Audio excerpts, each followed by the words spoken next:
मुझे याद है तब उत्तर प्रदेश के अंदर नौकरी निकलती थी, लेकिन भतीजा और चाचा और भतीजे की जोड़ी वसूली के लिए निकल पड़ती थी और निकल करके ऐसा खुरापात करती थी कि न्यायालय को उस पर रोक लगानी पड़ती थी।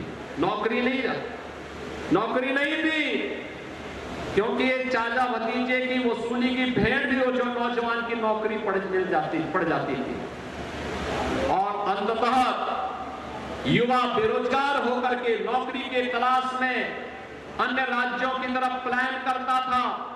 उत्तर प्रदेश का परसेप्शन इतना खराब था, कोई उत्तर प्रदेश के नाम से आपको आने नहीं देता था। आज बहनों और भाइयों, कानून व्यवस्था की सुदृढ़ स्थिति, भ्रष्टाचार और भ्रष्टाचारियों के प्रति जीरो टॉलरेंस, अपराध और अपराधियों के प्रति जीरो टॉलरेंस की नीति का परिणाम है कि उत्तर प्रदेश का नौजवान कहीं जाता है, लोग पलक पावड़े बिछा करके उसका स्वागत करते, सम्मान के साथ देखते। अच्छा, आप उत्तर प्रदेश से हैं, आप उत्तर प्रदेश से हैं। उत्तर प्रदेश आप जाएंगे राजस्थान में, कहेंगे गुरु जम्बेश्वर जी के नाम पर जहां पर विश्वविद्यालय बन रहा, उस मुरादाबाद से मैं हूं। पूरा राजस्थान और हरियाणा आपका सम्मान करने के लिए पलक पावड़े बिछा करके आपके सामने खड़ा होगा। अब उत्तर प्रदेश देश का बीमारू राज्य नहीं है, अब उत्तर प्रदेश देश का प्रगति का और देश के विकास का ग्रोथ इंजन बनकर के नंबर 2 की अर्थव्यवस्था बन चुका है। अगले 3 से 4 वर्ष के अंदर आपके इस उत्तर प्रदेश को देश का नंबर 1 की अर्थव्यवस्था बनानी है। साथ हम सब आज यहां पर आए हैं। ये जो विकास हो रहा है, ये विकास आपके इस सपने को बंध लगाने के लिए ही किया जाने वाला एक प्रयास है। कब तक हम जाति मत और मजहब के आधार पर बंट करके सामाजिक ताने बाने को छिन्न भिन्न करने के कांग्रेस, समाजवादी पार्टी और अन्य दलों की इस कुत्सित मंशा के साथ आगे बढ़ेंगे?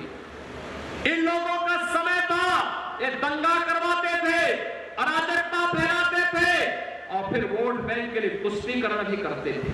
हमने तो कहा कि हम सुरक्षा सबको देंगे, सम्मान सबको देंगे, लेकिन तुष्टीकरण किसी का नहीं करेंगे, क्योंकि मोदी जी ने कहा है सबका साथ और सबका विकास, कोई भेदभाव नहीं, विकास सबका, सुरक्षा सबको, लेकिन तुष्टीकरण किसी का नहीं। हमने सुरक्षा भी दी है, लेकिन आज यह मंच आया है आपके पास सामाजिक सुरक्षा प्रदान करने के लिए। 10,000 नौजवानों के लिए रोजगार की गारंटी की बात कही थी और मुझे बताते हुए प्रसन्नता है कि 50 कंपनियों को आना था। मुरादाबाद का नाम सुनकर के 100 कंपनियां यहां पर आई। विभाजनकारी ताकतों से सावधान रहना होगा।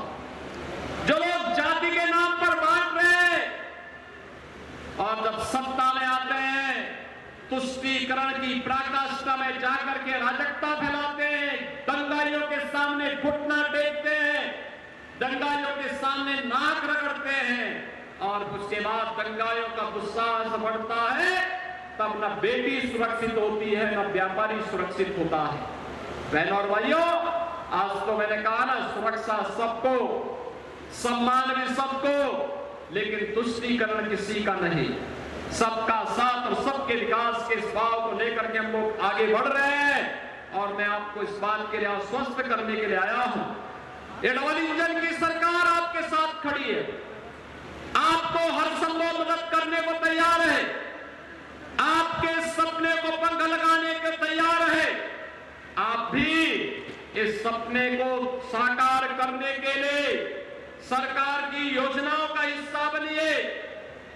ये स्वामी विवेकानंद युवा सशक्तिकरण अभियान के तहत जो टैबलेट वितरित हो रहे हैं, ये टैबलेट इसी क्रम का हिस्सा है। याद है जब 17 में हम लोग आए थे, तब उत्तर प्रदेश का जो क्रेडिट डेबिट रेशियो था, सीडी रेशियो, बैंक जितना पैसा आप जमा करते, कितना लोन दिया है, वो मात्र 44% था। आज मुझे बताते हुए प्रसन्नता है यह बढ़कर के 60% से ऊपर जा चुका है और इसे हमें हर हाल में 65% तक इस वर्ष में पहुंचाना है।